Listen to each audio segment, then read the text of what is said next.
Maybe you saw these stories this past week. Story of the World War II veteran, age 94, scammed by thieves, and he lost his entire life's savings. In Chicago, over the past Memorial Day weekend, just one weekend ago, 69 people were shot.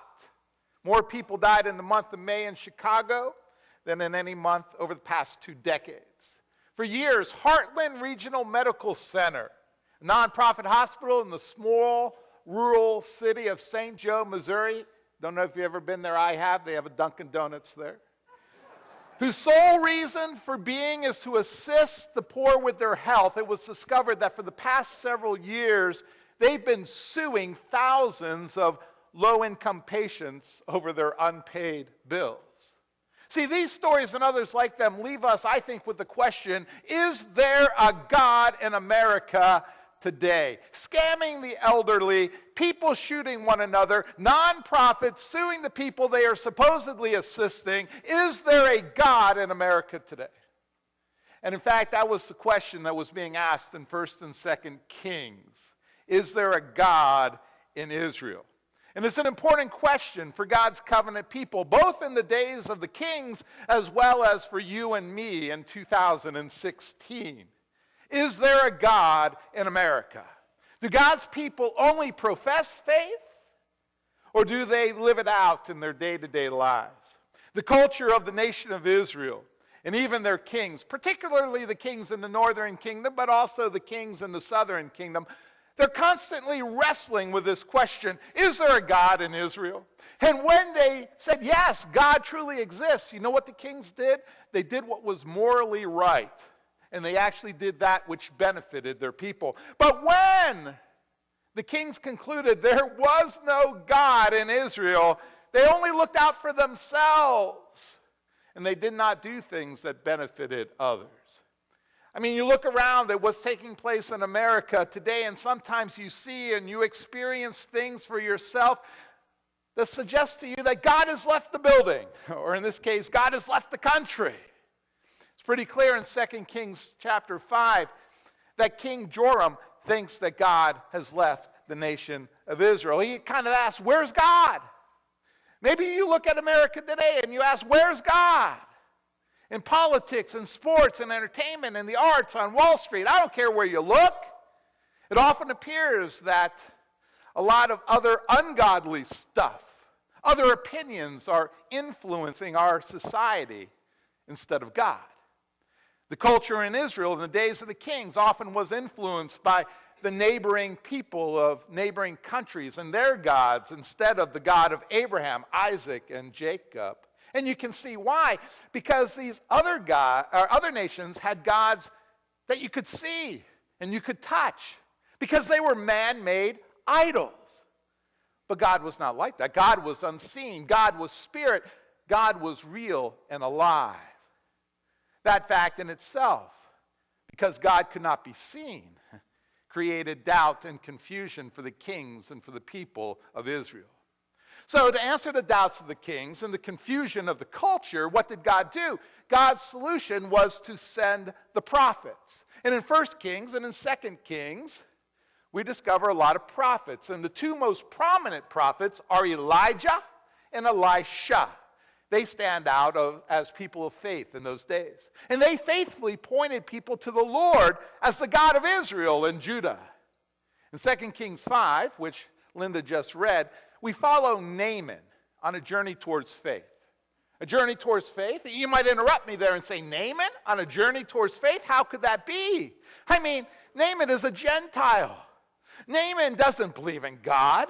Naaman is a commander of an army that actually has opposed Israel and defeated their army. Naaman is unclean. He has leprosy. But yes, this is the story of Naaman's journey to salvation nonetheless. And as you listen, ask yourself, what is your story of your journey of faith? The healing of Naaman, you see, the leper, is not just the story of the healing of a man from one of the most disastrous diseases in ancient times, leprosy. Oh, it's so much more than that. It's the story of salvation, my friends. A story from the Old Testament that actually points us towards God's grace. God's grace, which today, for all of us, is offered in Jesus Christ. Now, as we look at the story, each person in Naaman's story illustrates the various good and evil persuasions of people that either aid or hinder bringing someone to God or to Jesus Christ, to salvation. And so as we step into this historical account in 2 Kings chapter 5, we have to leave the land of Israel, a nation that was created to be a light to the Gentiles and a nation of priests, and we're going to head north. We're going to step into the country of Syria, a heathen, pagan nation surrounded by spiritual darkness and a place of idolatry. And yet Naaman, who comes from this pagan place, has already experienced the grace of the Lord in a limited way without even knowing it. He is captain of the army of the king of Aram, and in his country, he was a hero. He was highly respected because by him, and this says right in the text of 2 Kings 5, the Lord had given victory to Aram through Naaman. God was already, you see, at work in Naaman's life before he even knew it. It boiled down to this, that Naaman was a valiant warrior. He thought he had everything in control until he contracted leprosy, for which he knew no cure, from which he could not save himself. In this, we have a picture, you see, of the sinner before he or she comes to know God. Good looks and power, intelligence, wealth, respect, you might have it all. But look at Naaman's life. On account of his leprosy, he had lost all hope because he couldn't solve the problem. Naaman had tried every human idea to heal himself, and he had failed. Now, Naaman is a Gentile. He does not belong to the covenant people of Israel. He does not know the stories of God's love. He does not even carry the sign of the covenant, circumcision. He does not live in a land where God has established his temple on top of the hill. No, Naaman, like so many, even today, lives a life that is far from the Lord. For Naaman is unclean. He has blood on his hands as a warrior. The law of the Lord says that having the lifeblood of humans or animals on your hands makes you ceremonially unclean. But in Naaman's case, it's even more serious, because the blood on Naaman's hands is not just any blood, but the blood of the Lord's covenant people. And what is more, Naaman has taken one of the Lord's covenant children. In the battle, he had taken captive one little Israelite girl and made her a slave for his wife. If anyone had reason to doubt God, if you think about it, it must have been that little girl, uprooted from her home, carried off into slavery, having lost freedom. But wait a minute, look at the story. Maybe there's a lesson here. You know, it's a lesson of the growth potential of accountability, of service and suffering. For through her accountability to her master, through her service to his wife, her own suffering having been uprooted from her home, this little girl had learned not to turn her back on God, but to trust the Lord even more and to think of others and of their needs. Now put yourself in that little girl's place. If you had, as a child, been taken into slavery, could you have trusted God all the more? And yet this little girl is concerned about her master, Naaman, his leprosy. And she turns to Naaman's wife and says, why doesn't he go and see the prophet in Israel? He would cure him of his leprosy. I mean, is that faith or what? Yes, it's faith. It's faith actually put into action. For this child of the covenant believed that if Naaman would only go to see the prophet would cure him of his leprosy. Her faith and her excitement in all this was infectious. You know what the little girl did?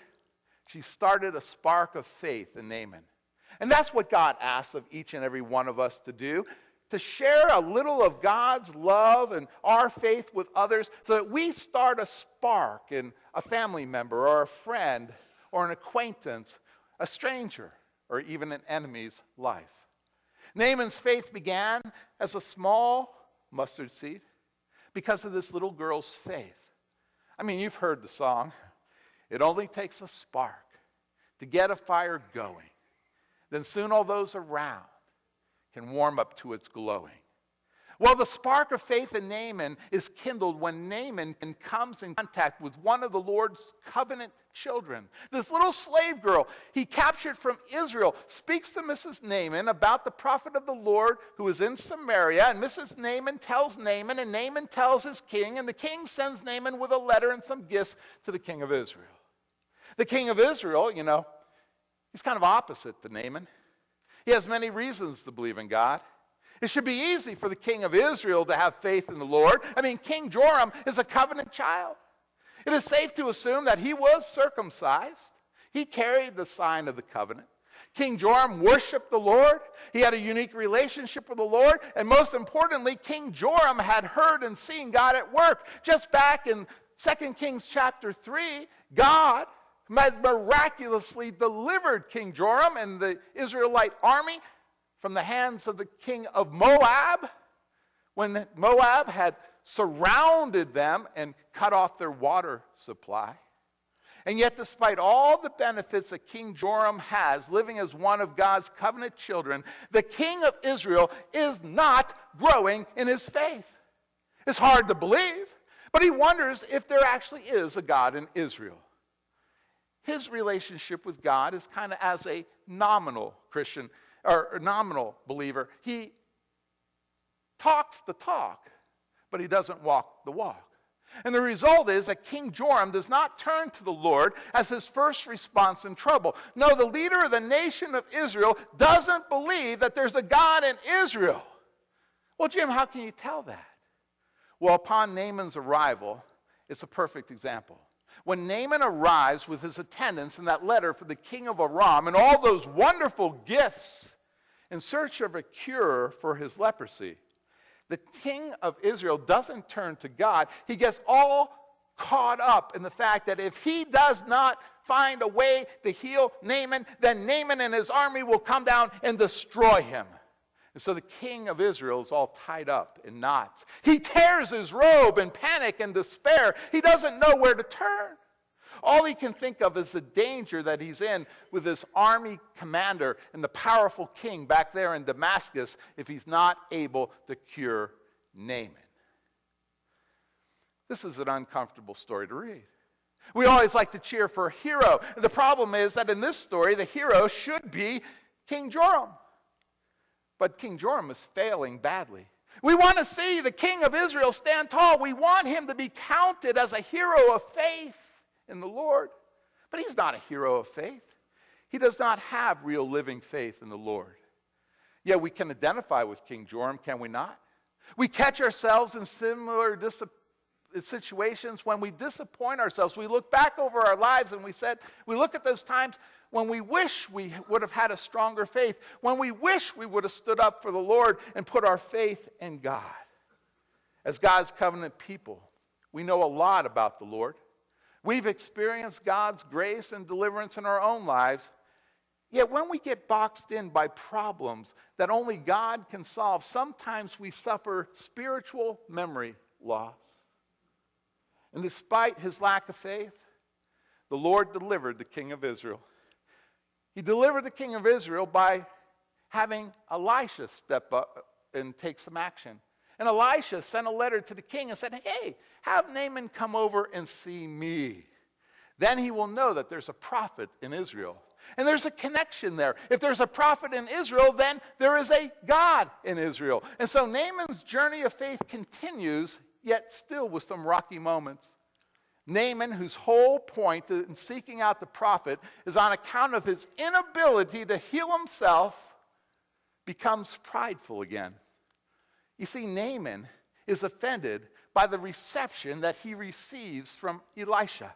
His pride almost prevents him from experiencing God's grace. His pride almost prevents him from meeting the Lord. It reminds me of Ronald Reagan, who once told this story about himself. Reagan explained, I once addressed a very large, distinguished audience in Mexico City. And then I sat down to rather unenthusiastic applause. I was somewhat embarrassed, and my pride was hurt. Even more so when the next man who stood up was from the government of Mexico.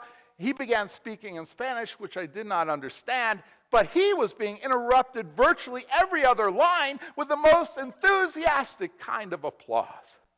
Reagan said, to hide my embarrassment and my hurt pride, I started clapping before anyone else, and I clapped longer than anyone else until our ambassador leaned over and said to me, Mr. President, I wouldn't do that if I were you. He's interpreting your speech.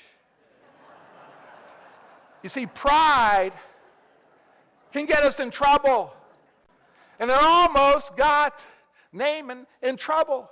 He was so offended by the treatment he received by Elisha that Elisha hadn't come out and greeted him and done wonderful things for him. All Elisha had done was send a messenger. He said, go and wash yourself 7 times in the Jordan. And so Naaman stomps off offended. And who is it that has faith? Naaman's attendants, his servants, who say, stop, Father, stop. Think about what the prophet's asked you to do. If the prophet had asked you to do a really difficult thing, would you not have done it? All he's asking you to do is go and wash in the Jordan.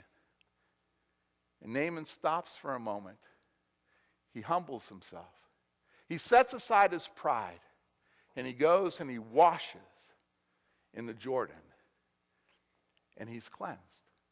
Cleansed so much so that the text says that his skin becomes as pure and white as a young boy's skin. You know, today we come to the communion table. Maybe we are filled with pride because we're Americans, we're self-reliant, we can take care of ourselves. But you know, when it comes to faith, we cannot do that. When it comes to faith, we need God. And I tell you this morning, there is a God in America. There is a God. And we see it in the faith of all of God's people in this land. And so today we come to commune with God, to think about our faith journey, and to say, how have we been doing in that faith walk? And I think as we come to communion, we ought to take our pride, set it aside, and say, Lord, so many times we have tried to be self-reliant, but we cannot be both self-reliant and dependent upon you at the exact same time. Today we turn ourselves completely and wholly over to you. Let's have that conversation with the Lord as we come to the communion table this morning.